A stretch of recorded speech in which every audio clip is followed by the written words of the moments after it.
بسم اللہ الرحمن الرحیم۔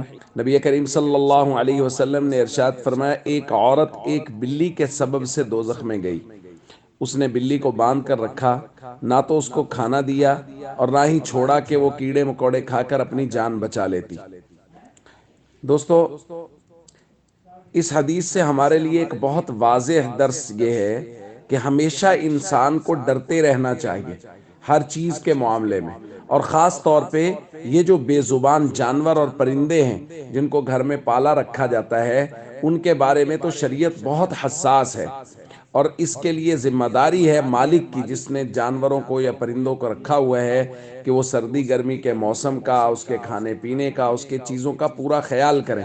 وگرنہ اس عورت نے ایک بلی کو باندھ کر رکھا تھا، نہ اسے کھانا دیا، نہ ہی اس کو چھوڑا کہ وہ خود باہر سے کہیں سے جا کے کھا لے، تو اللہ کے نبی صلی اللہ علیہ وسلم فرما رہے اس کی وجہ سے اللہ رب العزت نے اس کو جہنم میں ڈال دیا۔